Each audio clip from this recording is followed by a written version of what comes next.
La soirée des départementales en Rhône-Alpes, quatrième et dernier quart-temps, comme on dit en basketball, avec un plateau qui s'est enrichi de nouveaux invités. Et avec nous pour commenter les résultats de ce premier tour des élections départementales, Jean-Jacques Kéran. Bonsoir, monsieur Kéran, président socialiste de la région Rhône-Alpes. Et Hervé Mariton. Bonsoir, monsieur Mariton. Bonsoir, monsieur. Député maire UMP, Crest. Et je précise que Sophie Robert va nous rejoindre dans quelques instants. Elle est la patronne du Front National dans le département de la Loire. Et on va continuer avec des résultats donnés par Sandra Méallier. Bonsoir, alors on peut commencer par le département de la Drôme et plus précisément par le canton de Bourg-de-Péage. Alors dans ce canton, on peut s'attendre à un duel pour le second tour puisque arrivent en tête les candidats du Parti Socialiste avec Gérard Chaumonté qui est le leader de la gauche dans le département et qui se destine en tout cas à devenir président du conseil départemental si d'aventure il en avait l'occasion. Il devance de 5 points à peu près les candidats du Front National avec Joël Cheval, un des leaders du Front National dans le département, et Frédéric Juan. On change de département et on passe à la Loire avec un premier résultat sur la ville de Saint-Étienne, le canton de Saint-Étienne 2. On retrouve en première position pour un duel au second tour le maire du Chambon-Feugerolles, Jean-François Barnier, et Alexandra Custodio, un tandem UDI-UMP qui a recueilli 34% des voix ou presque. En seconde position, il s'agit de Christine Coé, ancienne socialiste, et de Marc Faure, un représentant du Parti communiste qui, eux, ont totalisé un peu plus de 31% des suffrages. Enfin, dans la Loire, toujours, sur le canton de Rive-de-Gier, le maire de Rive-de-Gier, Jean-Claude Charvin, et son binôme Séverine Reynaud n'arrivent qu'en seconde position avec presque 28% des voix. Ils seront au second tour en duel face à l'équipe Front National, donc formée par Nicolas Fernandez et Isabelle Supply. Et je prolonge votre présentation des résultats dans le département de la Loire en vous donnant le résultat du premier tour dans le canton de Saint-Étienne, canton numéro 5, où le tandem Régis Joannico, Marie-Michel Vialetton pour Parti Socialiste Europe Écologie Les Verts totalise un peu plus de 31% des voix. Ils seront donc opposés en duel, un duel avec le Front National, représenté par M. Chassagneux et Mme Després. Je vous propose maintenant de nous intéresser pour la dernière fois cette soirée à l'élection municipale partielle de Vénissieux. On va rejoindre sur place Julien Sauvadon qui est avec M. Girard. C'est ça, Olivier. Je vous rappelle donc les résultats de ce premier tour à Vénissieux. Madame Picard, pour le Parti communiste, la maire sortante, est arrivée en tête avec 37,66% des voix, suivi de Christophe Girard pour l'UMP à 28,65%. C'est le FN, Damien Monchot, qui arrive troisième avec 15,93%, suivi de Lotfi Ben Khelifa pour le Parti socialiste avec 15,01%. Un dernier score, 2,79%. C'est pour Monsieur Tardy de Lutte ouvrière. Il y aura donc une quadrangulaire et on en parle avec Monsieur Girard qui représente donc l'UMP et la droite réunie. Comment vous analysez votre score ? Écoutez, c'est très clair. Aujourd'hui, ce soir, on a réaffirmé de façon très nette que nous étions vraiment en possibilité de faire changer les choses à Vénissieux et d'être si vous voulez, l'alternative, la seule alternative possible. Aujourd'hui, c'est soit Picard, soit Girard. Et aujourd'hui, c'est clair, les scores le démontrent. Il y a quelque chose de préoccupant à Vénissieux, c'est l'abstention. 60% d'abstention pour cette élection, ça vous inspire quoi ? Ça m'inspire qu'on a effectivement un énorme réservoir de voix aujourd'hui. Aujourd'hui, on a beaucoup de gens qui... Vous pensez au deuxième tour, évidemment. Bien sûr, pour le deuxième tour. C'est vrai qu'aujourd'hui, on a beaucoup de gens qui sont dans un fatalisme, qui se disent « c'est pas possible, ça ne changera pas ». Eh bien, aujourd'hui, on a fait la démonstration ce soir que c'était possible, justement, parce que vraiment, on montre qu'à Vénissieux, eh bien, on a la possibilité de faire l'alternance. Un dernier mot, tout à l'heure, on avait Damien Monchot, le candidat Front National ici à Vénissieux, qui était sur notre antenne et qui a dit qu'il était ouvert à toute proposition pour le second tour. Clairement, il vous tend la main. Vous lui la prenez, cette main ? Nous, aujourd'hui, on a fait le choix de faire un rassemblement qui se pose sur la compétence. Aujourd'hui, on a cherché à faire un rassemblement, encore une fois, solide, qui est vraiment au service des Vénitiens, pas avec du bidouillage ou des choses qui arrivent au dernier moment. Donc aujourd'hui, notre rassemblement, c'est clair, il continue, c'est le même, il n'y a pas de raison d'en changer. Donc vous dites non, clair et ferme à Damien Monchot du FN ? Effectivement, simplement, il y a aujourd'hui, encore une fois, je vous dis, on est sur la compétence. Donc oui, c'est non, parce qu'on a des gens qui débarquent, qui sont dans n'importe quoi aujourd'hui. Les Vénitiens se sont exprimés peut-être avec des ras-le-bol, avec une contestation, tout ce qu'ils veulent. Mais aujourd'hui, on a besoin de gens compétents pour gérer cette ville. Et cette compétence, nous l'avons rassemblée dans notre grand rassemblement, encore une fois. Merci beaucoup, Monsieur Girard. Et donc, le deuxième tour, vous voyez, il ne reste plus grand monde à la mairie de Vénissieux, à part l'équipe de Monsieur Girard, que vous entendez derrière moi. Merci Julien Sauvadon. Puisqu'on est à Vénissieux, je vais vous montrer cette image. Elle a été filmée il y a quelques minutes. Ce sont les supporters de Michel Picard, donc de l'ancienne maire communiste de Vénissieux, qui est arrivée en tête du premier tour de cette élection municipale partielle, en totalisant donc un peu plus de 37% des voix. Et sur ces entrefaits, voilà pour cette ambiance à Vénissieux. Sur ces autres faits, Sophie Robert, bonsoir, nous a rejoint. Vous étiez candidate, quant à vous, à Feurs, dans la Loire, et vous êtes la responsable départementale du Front National dans la Loire. Mais on va prendre la direction de Privas, de la préfecture de l'Ardèche, pour retrouver Jacques Dubail, qui est... Alors, monsieur Dubail, vous êtes le seul et unique élu du premier tour de cette soirée électorale dans nos départements. C'est sur le canton de Guilherand-Granges. Félicitations à vous. C'est pas pour autant que la droite et l'union de la droite peut espérer emporter l'Ardèche. C'est peut-être plus compliqué que prévu. C'est vous qui le dites. En tout cas, nous, on est très heureux. Voilà, il y a une vraie dynamique qui s'est créée sur ce département. Alors, c'est vrai que d'être élu au premier tour, ça donne aussi un vrai signal à toutes les équipes qui sont avec notre groupe Ardèche Avenir, et qu'on a beaucoup de cantons qui aujourd'hui sont en position, voilà, pour nous d'être majoritaire dimanche prochain, et une dynamique se crée en Ardèche, et on espère bien, voilà, inverser la tendance et reconquérir ce beau département de l'Ardèche.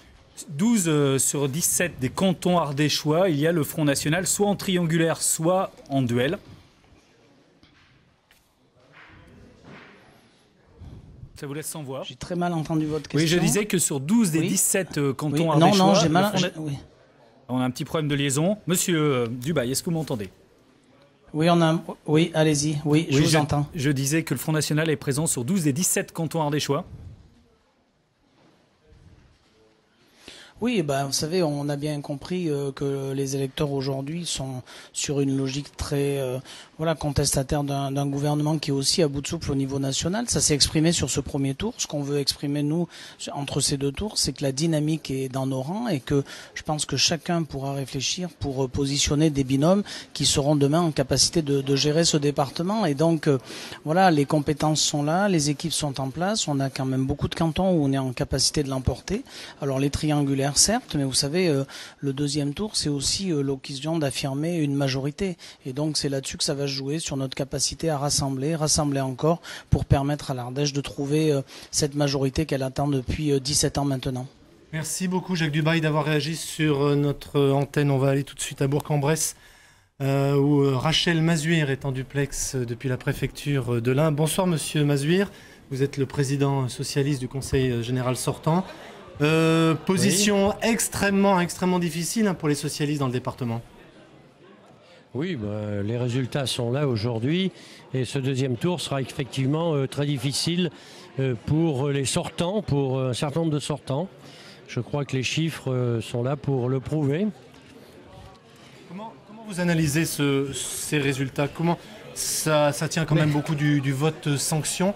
Vous le sentez-vous comme une remise en cause de la gestion que vous avez eue du département de l'Ain, ou plutôt un vote sanction contre la politique menée aujourd'hui par le gouvernement ? Je crois que dans le cas particulier du département de l'Ain, c'est un vote national, un vote sanction qui nous frappe de plein fouet, alors qu'il n'y a pas si longtemps, BFM Business nous classait 8e département le mieux géré de France, que nous avons dans ce domaine et dans beaucoup d'autres à nous féliciter de ce que nous avons fait, malgré des emprunts toxiques qui nous plombent. Donc effectivement, je le considère comme un vote sanction qui est la sanction de la politique menée au plan national. Un mot personnel, monsieur Mazuir, vous êtes en 3e position sur votre canton de Césaria, donc en position d'être éliminé au deuxième tour, même si vous avez réussi à vous qualifier. Vous êtes le président sortant de ce département. Oui, mais c'est un challenge que m'avaient demandé de relever mes collègues du département. Je l'ai fait avec beaucoup d'enthousiasme. Ce canton avait voté 58,6% à 58,6% en faveur de Nicolas Sarkozy. C'était un beau challenge, je l'ai fait. Et puis, si j'additionne les voix de gauche, eh bien, je m'aperçois qu'on est quand même devant. Merci beaucoup, Rachel Mazuir, d'être intervenue sur notre antenne. On va aller tout de suite à Valence avec Gérard Chemontet. Bonsoir, monsieur Chemontet. Merci d'être avec nous. Vous êtes socialiste, conseiller général sortant. Vous êtes qualifié pour ce second tour. Il n'empêche, le département de la Drôme, ça va être très serré dimanche prochain pour que la gauche conserve ce département. C'est évident que ça va être serré, mais on nous annonçait bien pire que cela il y a quelques temps. Et finalement, il va y avoir un certain nombre de duels ou de triangulaires où la Drôme en mouvement, c'est-à-dire la majorité départementale, est bien placée. Donc voilà, on est plutôt optimiste pour ce deuxième tour. Mais ça sera serré. Vous dites qu'on vous placez plus bas que ça. Il me semble quand même me souvenir que Didier Guillaume, en début d'année, avait dit qu'il y avait quand même une large avance pour les binômes de gauche. Et ce soir, c'est pas le cas du tout. C'est plus serré que oui, tout simplement parce qu'on s'aperçoit quand même qu'il y a un certain nombre d'électeurs qui ne font pas un vote départemental, mais qui font un vote qui n'a rien à voir avec le sujet. Mais ça, maintenant, je crois qu'il faut s'y habituer. Et c'est vrai qu'on ne s'interroge pas sur le bilan du département et on ne s'interroge pas sur le projet du département. Et ça nous préoccupe. Et ça me préoccupe d'autant plus que je vais être dans un duel difficile.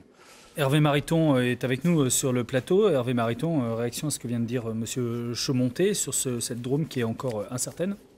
D'abord, les électeurs sont souverains. La première chose, quand on est en politique, qu'on est candidat, c'est de respecter les électeurs plutôt que de leur dire qu'ils sont hors sujet. Ça me paraîtrait tout de même raisonnable. Les électeurs sont souverains, il faut respecter leur choix. Je pense qu'aujourd'hui, la probabilité la plus importante est qu'il y ait une bascule du département de la Drôme. Et je pense que c'est important. Il y a une dynamique nationale. Je souhaite qu'il y ait une dynamique dans la Drôme. Je souhaite aussi qu'il y ait une dynamique à Cré. Mais c'est pas gagné d'avance. C'est très serré en avance à Cré. De très peu. C'est un résultat très fin. Si vous faites les totaux à Cré, l'extrême gauche et la gauche font 47,5. L'extrême droite et la droite font 52,5. Mais chacun sait que ce ne sont pas des additions. Vous faites l'addition droite-extrême droite, j'étais en train de vous dire.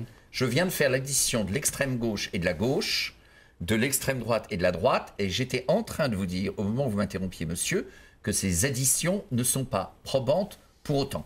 Mais ça permet d'évaluer un rapport de force, car on sait bien, c'est une réalité, que les électeurs d'extrême gauche ont tendance à voter à gauche au deuxième tour, et les électeurs d'extrême droite ont tendance à voter à droite au deuxième tour. En même temps, quand on regarde l'ensemble de la Drôme, on a des situations, c'est très intéressant, très différentes. On a des triangulaires, on a des duels au deuxième tour de nature très différente. À l'intérieur des triangulaires, on a des ordres des différents candidats qui sont différents. Mais quand on regarde globalement, que ce soit sur Montélimar, sur Valence, je pense qu'il y a aussi un bon espoir sur Cré, sur d'autres parties du département. Et à Grignan, potentiellement, le seul conseiller départemental presque de la région pour le Front National qui est en ballottage très favorable et en triangulaire. Là, faites attention, à Montélimar 2, vous avez aussi un candidat du Front National qui est en tête. Avec, pour le coup, ça dit bien la diversité des situations que je vous décrivais. À Montélimar 2, c'est FN, UMP, PS, alors que sur Grignan, c'est FN, PS, UMP. Eh bien, là, de nouveau, les électeurs sont souverains. Voilà, je voudrais quand même remercier Gérard Chemontet qui était avec nous tout à l'heure en duplex depuis Valence d'avoir réagi sur cette antenne. Bien sûr, vous voulez dire un dernier mot, peut-être, monsieur Chemontet, après ce que vous venez d'entendre ? Je lui rappellerai simplement que lui et ses amis ont reconnu que le bilan de la Drôme en mouvement était excellent et que moi j'aimerais bien que sur le deuxième tour on parle de bilan à bilan, et c'est sûr qu'en particulier sur mon canton ça va être très difficile en face d'un candidat du Front National qui n'a pas de projet ou a un projet qui a été décliné à 100 exemplaires au niveau national, mais c'est le même projet quel que soit le département. C'est quand même un petit peu difficile pour préparer un deuxième tour et surtout pour sensibiliser les électeurs sur le projet drômois. Le dernier mot du dernier mot. Oui, il faut tout de même répondre à M. Chemontet qui fait de l'autocélébration. la majorité socialiste sortante dans la Drôme a augmenté les impôts sous le mandat qui est en train de se terminer. Nous nous engageons à ne pas les augmenter. Deuxièmement, le département de la Drôme est le champion rhône-alpin du chômage. Et trois, on est dans un département où, par exemple, la récupération des indus, des sociales, et même par les journalistes locaux. Tout le monde parle en même temps, on ne comprend plus rien. Je suis sur les dossiers départementaux. Merci beaucoup, en tout cas, Gérard Chemontet, d'être intervenu. Vous avez quasiment assisté à un débat dromo-dromois. Je vous propose qu'on aille en préfecture du Rhône. Ça, c'est plutôt votre département de prédilection, Paul, où Monsieur Chavreau est avec nous en duplex. Bonsoir, Monsieur Chavreau.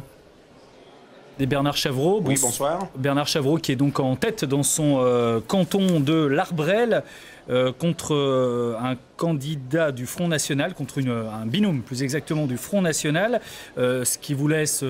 vous avez un peu d'avance. Oui, vous avez un peu d'avance. Pas de tant que ça finalement, c'est quasi. Vous êtes quasiment à égalité avec le candidat du Front National. Vous abordez ce second tour de façon plutôt sereine du coup. C'est un canton à fort enjeu puisque c'est quasiment le seul gagnable pour la gauche dans le Rhône. Ah, c'est le seul gagnable pour la gauche. Vous êtes tout seul au deuxième tour de toute façon. C'est un canton à fort enjeu, mais voilà, c'est ça. Mais il faut rester mobilisé parce qu'il faut que nos électeurs, tous ceux qui nous soutiennent, aient bien en tête que rien n'est jamais gagné. On est en finale, mais la finale, elle est belle quand on la gagne, et uniquement quand on la gagne. Donc, j'espère que... Oui. Vous restez prudent pour le deuxième tour. Moi, je reste prudent toujours dans la vie. Il faut toujours rester prudent. Mais voilà, j'espère qu'on va y arriver, qu'on va avoir toutes les forces républicaines avec nous. C'est important de mobiliser bien au-delà de notre électorat. Moi, je suis quelqu'un... Avec mon binôme Sheila Macaron, nous sommes des élus de proximité. Les candidats du Front National, ils habitent même pas sur le canton. Ils ont sorti un programme qui est un programme national, qui ne veut rien dire.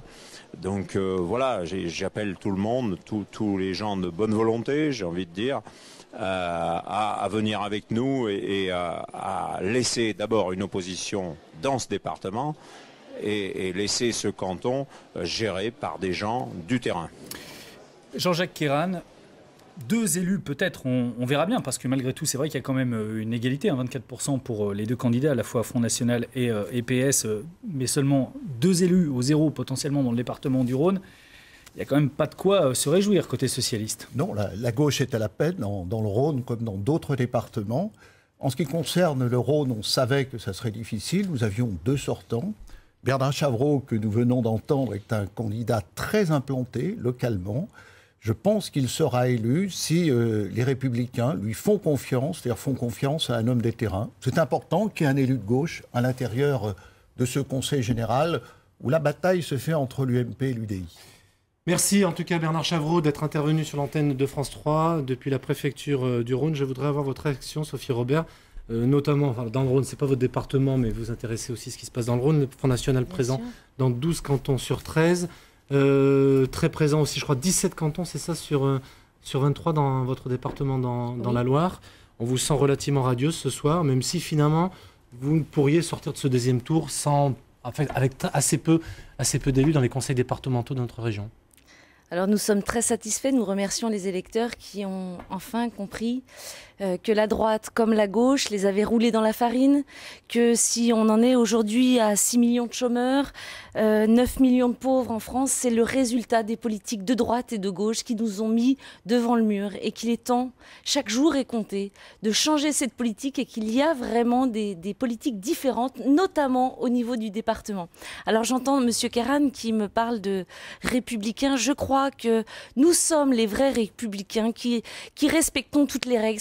Ce n'est pas nous qui allons casser les permanences régulièrement de nos adversaires. Nous subissons toutes ces choses-là.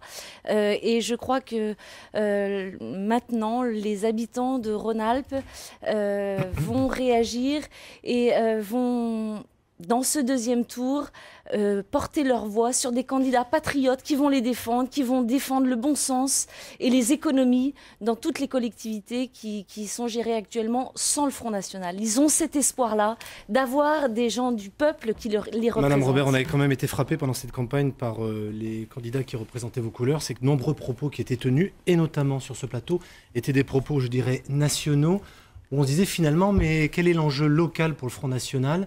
Quelles sont les thématiques locales? Et on a eu parfois du mal à les saisir, tant un certain nombre de propos tenaient plus parfois du slogan que de l'argument ou de la contre-proposition. Alors je crois que là, vous vous trompez très sérieusement. Je pense que j'ai pu venir sur votre plateau et vous exposer tous les points du budget du département qu'on a analysé pour voir quelles étaient les économies qu'on pouvait faire, notamment dans les doublons, dans la façon dont le département de la Loire, puisque je suis de la Loire, est géré quand effectivement on voit que le président Bernard Bonne ne fait pas confiance à ses services et fait toujours appel à des cabinets d'audit qui coûtent très cher aux contribuables, qu'il y a des doublons dans les structures, qu'il y a des économies, j'en ai parlé la dernière fois, dans des budgets comme les voyages, etc. Il y a des économies à faire. Il faut arrêter de mettre des impôts partout. Les gens n'en peuvent plus. Les travailleurs ne supportent plus d'avoir moins à vivre que ceux qui sont assistés. On va reprendre le débat dans un instant, mais je vais essayer de donner aussi la parole au duplex. Vous vouliez encore une fois peut-être intervenir? Oui, moi, la position de la gauche est claire. Et M. Mariton était dans l'ambiguïté. Ça ne m'étonne pas, le connaissant bien sur ce plan-là. La position est claire pour le deuxième tour. Là où il y a des duels entre un candidat d'un parti républicain, je maintiens cette position. Et le Front National, notre choix est très clair. Quand nous sommes éliminés, nous appelons à voter pour le candidat républicain. Eh bien, je pense que la droite... au candidat de Montélimar 1, en venant, je l'écoutais sur France Bleu Drôme Ardèche, il indique qu'il ne prend pas position. Donc, vous êtes contredit sur ce point. Ma position est très claire, je suis le président de la région Rhône-Alpes, vous me connaissez, M. Mariton, nous nous sommes affrontés en 98 sur ce plan-là, nous nous affronterons encore, moi je fais la coupure très nette entre le Front National et les partis républicains. M. Kéran, en tant que président de région, et parce que vous avez des amis qui aujourd'hui sont présidents de département, j'aimerais que concrètement nos dossiers avancent. Il y avait cette semaine une réunion à la région qui concernait le lycée-collège de Cré. C'est un chantier qui a des années de retard. Je le connais bien. Et il vient de prendre encore 2 années de retard. Non, monsieur Mariton. C'est là, franchement, les carences graves de la région et du département de la Loire. Et c'est pour ça qu'il faut changer de majorité. On aura des invitations à lancer sur la voie libre pour les prochaines semaines. Je vais vous demander, monsieur... Et parce qu'un véritable projet départemental, c'est celui qui à la fois respecte les contribuables. Nous n'augmenterons pas les impôts. Nous l'avons démontré dans nos villes, madame, depuis on a beaucoup consacré de temps 20 ans à la Drôme, je n'augmente pas les impôts communaux. Dans le département, on va pas augmenter les impôts. Et quand il y a des dossiers concrets, j'ai pris un exemple, c'est ma ville, très concret. Le dossier n'avance pas. Monsieur Mariton, on va traverser, si vous le permettez, le Rhône pour aller nous rendre à Privas, où nous attend Mathieu Darnaud. Mathieu Darnaud, sénateur UMP de l'Ardèche, président aussi des jeunes de l'UMP. Bonsoir Monsieur Darnaud. Ce soir, comment vous analysez ce résultat sur le département de l'Ardèche? On disait que c'est un département assez serré. Finalement, la gauche s'en sort plutôt bien. Vous êtes déçu ce soir? Écoutez, je crois que c'est un résultat qui est très serré, donc qui n'a sûrement pas livré son verdict. Et à ma connaissance, il n'y a qu'un canton en Ardèche qui a déjà livré ce verdict, c'est le canton de Guirengrange. J'en profite d'ailleurs pour féliciter Jacques Dubail et Sylvie Gaucher qui ont mené un beau combat et qui l'emportent ce soir, seul canton d'Ardèche et de Drôme. Et je crois que ça doit être une incitation à poursuivre dans cette dynamique parce que j'observe des signes très positifs, notamment sur le canton d'Annonay-Nord, si on regarde la situation sur Aubenas, et puis beaucoup d'autres cantons où les choses sont serrées, où l'entre-deux-tours sera très important. Donc non, plutôt satisfait du résultat. Et quand on observe un peu plus finement cette élection, je crois qu'il y a des signaux qui sont très encourageants pour nous. Merci beaucoup Mathieu Darnaud d'être intervenu dans cette soirée électorale. Un résultat qui vient nous parvenir, celui de Romans-sur-Isère dans la Drôme. Oui, absolument, le canton de Romans-sur-Isère, qui verra une triangulaire se mener au second tour avec, arrivée en tête de ce premier tour, la maire de Romans, Marie-Hélène Toraval et son binôme Fabrice Larue, d'hiver droite. En seconde position, Martine Cavas et Christophe Guichard du Front National. Et enfin, la liste d'hiver gauche PRG de Karine Guilleminot et Pierre Pieniec. Eh bien justement, Marie-Hélène Toraval est avec nous en direct depuis Valence. Bonsoir Madame Toraval. Bonsoir. Alors quand on regarde le résultat de ce premier tour, Madame Toraval, vous êtes au coude à coude, vous avez une légère avance évidemment sur le binôme du Front National et le binôme de gauche, mais en termes de réserve de voix, en fait, je ne sais pas si on pourra le montrer sur notre palette, le binôme Europe Écologie Les Verts et du Parti communiste compte 10%. Ça va être difficile ce second tour pour vous? On a un second tour qui s'annonce difficile certes, mais qui est tout à fait jouable pour notre duo, dans la mesure où aujourd'hui, on a un vote Front National qui s'est porté de manière importante sur les zones rurales. Et je pense aussi que nous avons bien compris quel était le message de ces électeurs, puisque sur Romans, nous avons entamé nombre de réformes, et je pense que le message c'est continuer et aller encore plus fort. Je l'ai entendu et je m'en inspirerai dans les propositions que je vais faire. Le Front National est très présent au second tour, quels que soient les départements. Pour le coup, comment vous analysez, vous entendez ce message? Vous dites continuer les réformes. Est-ce qu'il dit autre chose aussi, ce vote-là, selon vous?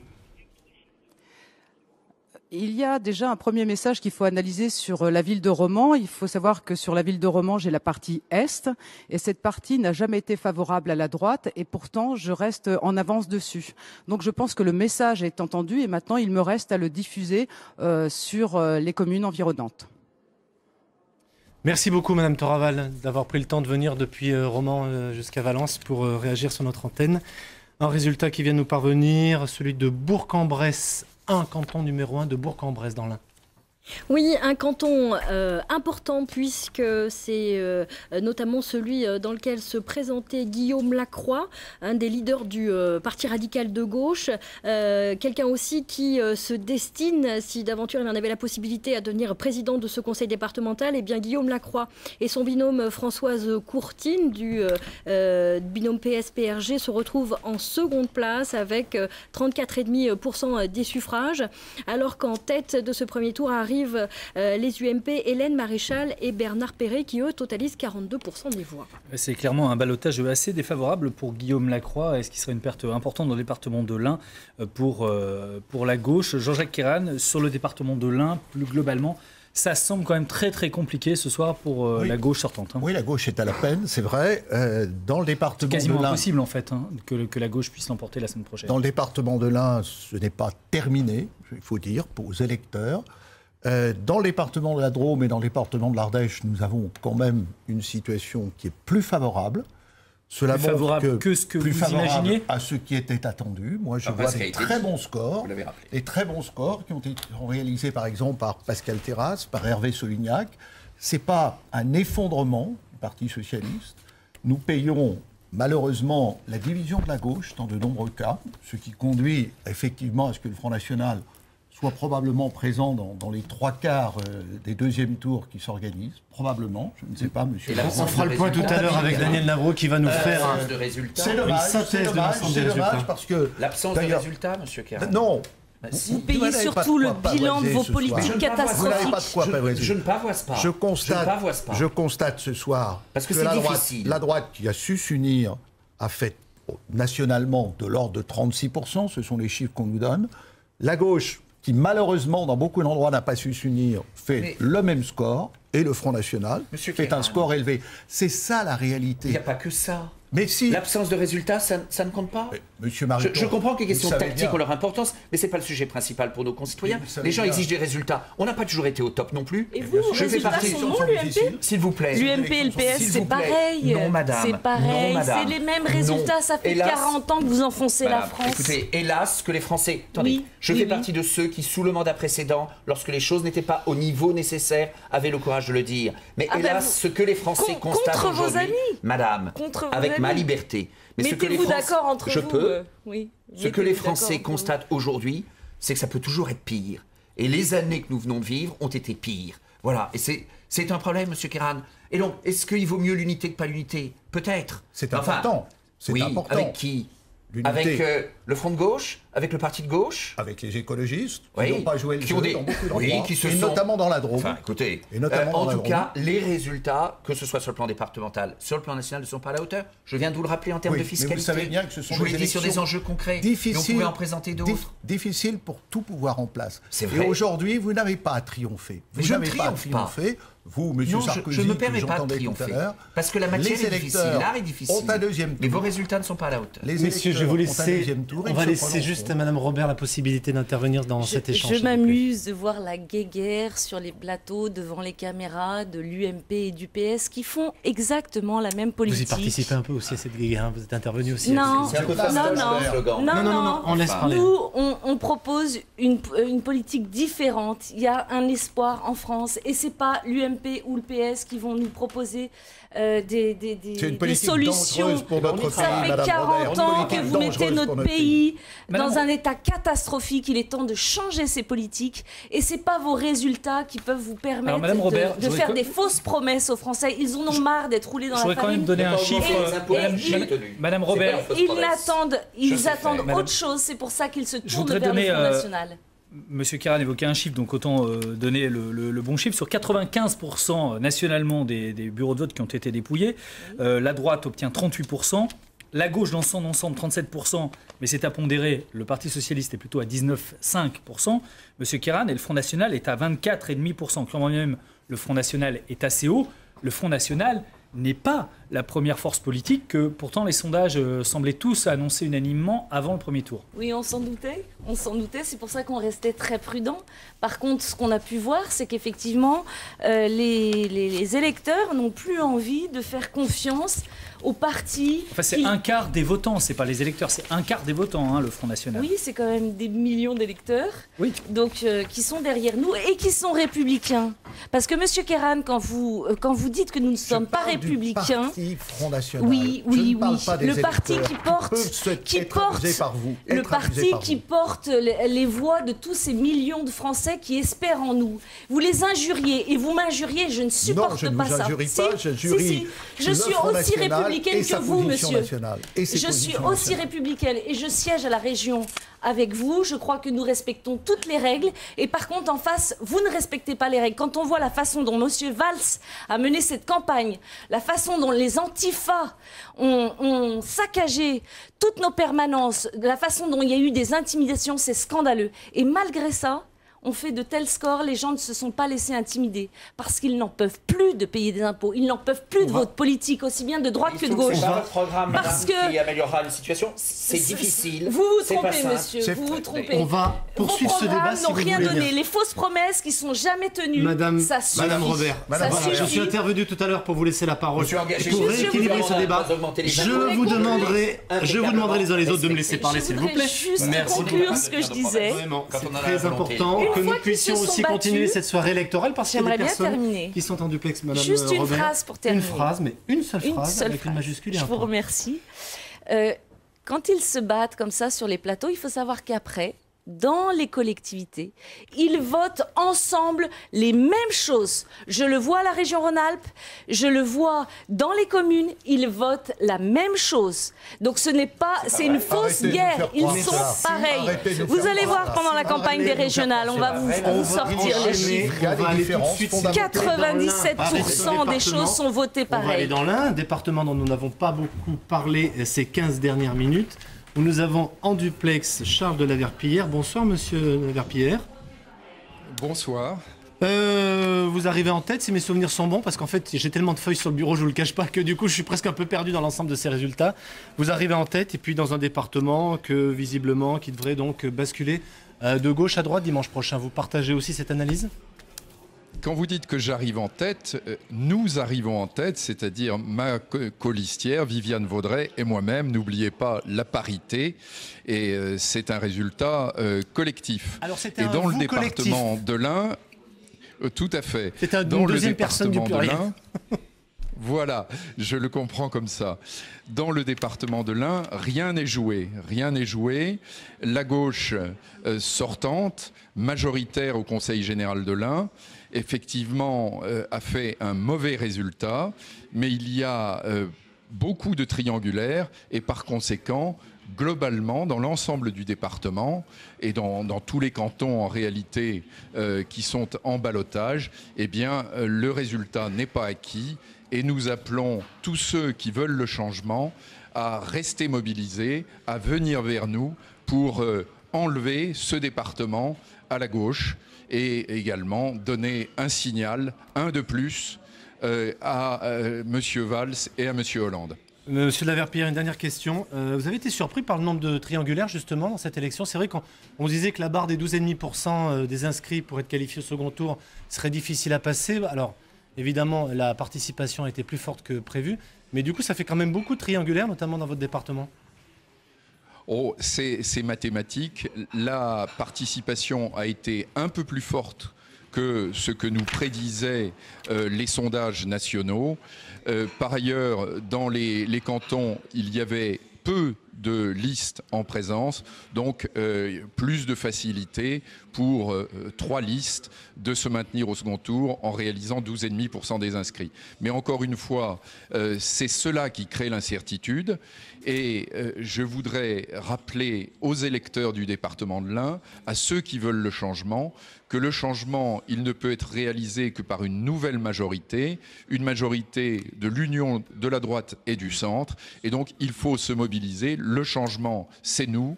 Les autres votes sont stériles. Merci beaucoup, Charles de la Verpillière, d'avoir réagi sur ce plateau. Merci. Puisqu'on est dans le département de l'Ain, Sandra, un résultat, s'il vous plaît, sur Bourg-en-Bresse, canton numéro 2.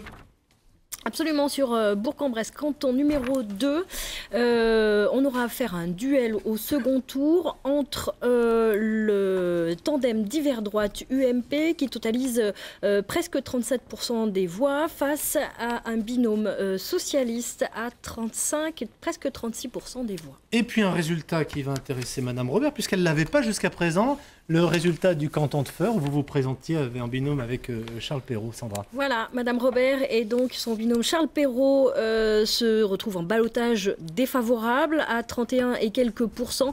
En seconde place donc derrière le binôme d'hiver droite formé par Marianne Darfeuille et Pierre Véricelle qui eux ont totalisé un peu plus de 41% des suffrages. Alors ce qui est très important dans cette soirée, c'est qu'on va faire un récapitulatif parce que ça va être essentiel pour nous d'avoir un petit peu de recul. Alors on va commencer avec vous, Paul.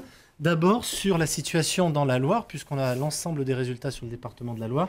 Vous allez pouvoir nous donner une vue sur ces duels et ces triangulaires du second tour.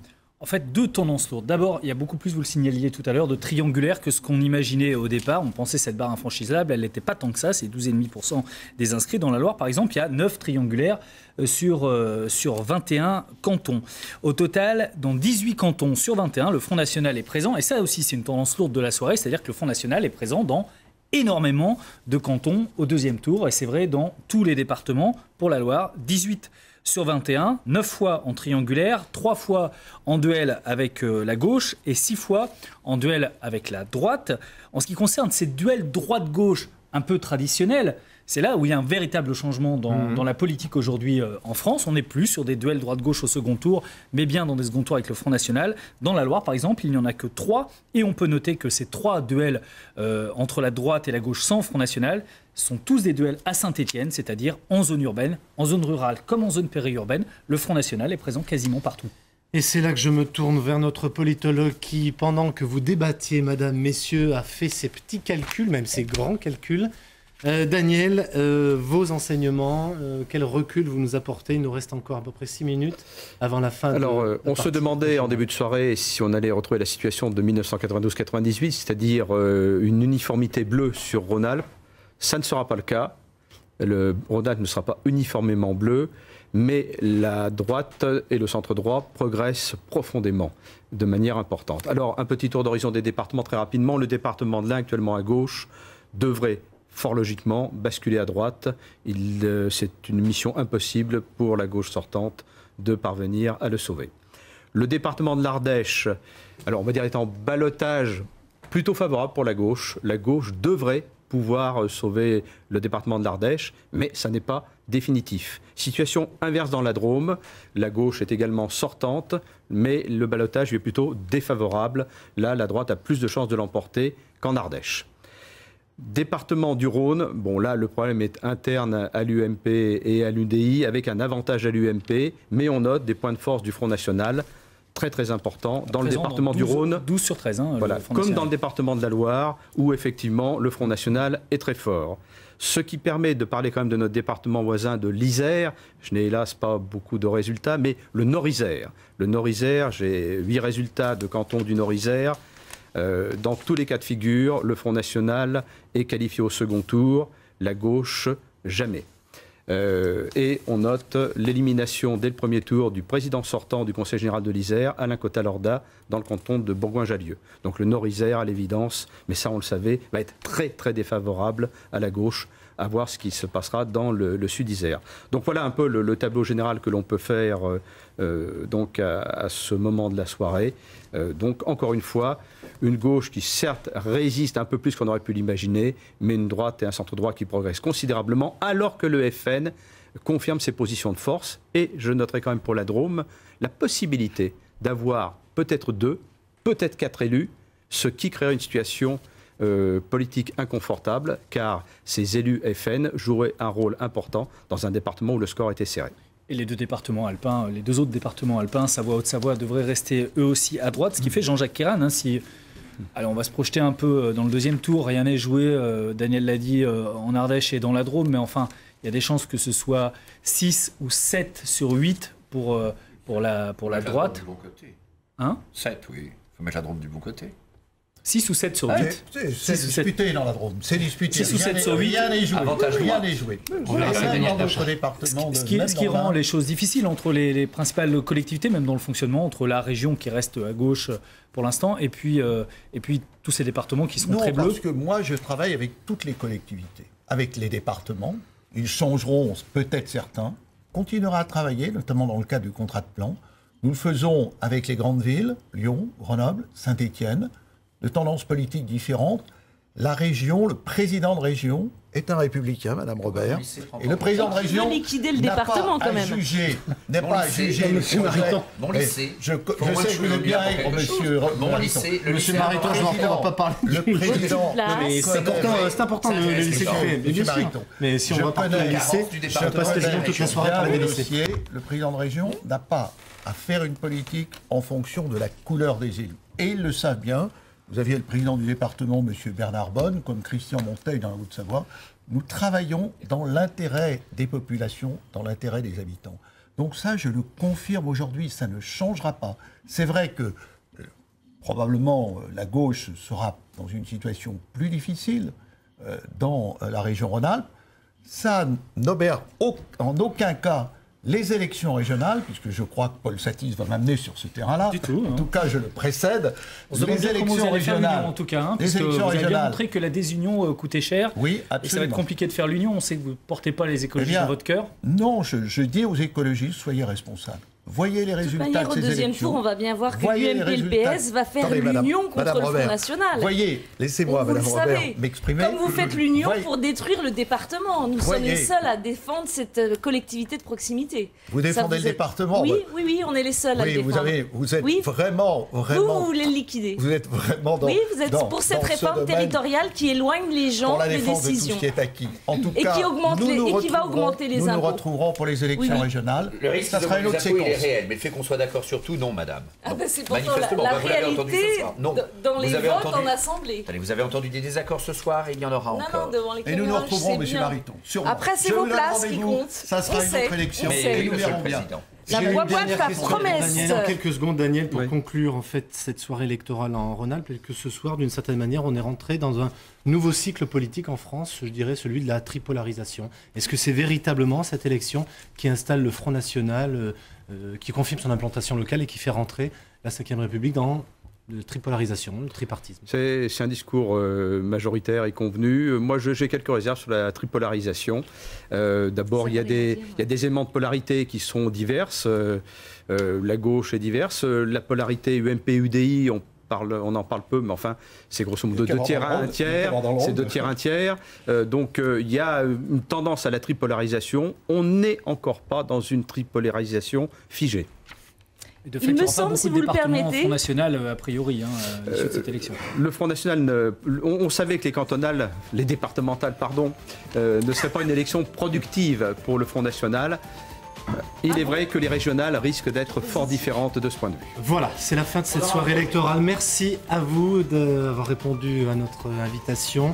Merci à tous ceux qui ont fabriqué cette émission. Je vais citer notamment Denis Milan à la réalisation et puis rédaction en chef assurée par Denis Wittenberg et Laurent Mazurier. Très important, demain, nous vous donnons rendez-vous à midi pour un journal spécial évidemment consacré à ces élections départementales. Et à 12h50, émission spéciale. On est ensemble pendant 52 minutes. On reviendra sur les grands enseignements de ce scrutin. Voilà, très bonne soirée à tous. Bonne soirée Paul. Et puis à demain, on compte sur vous.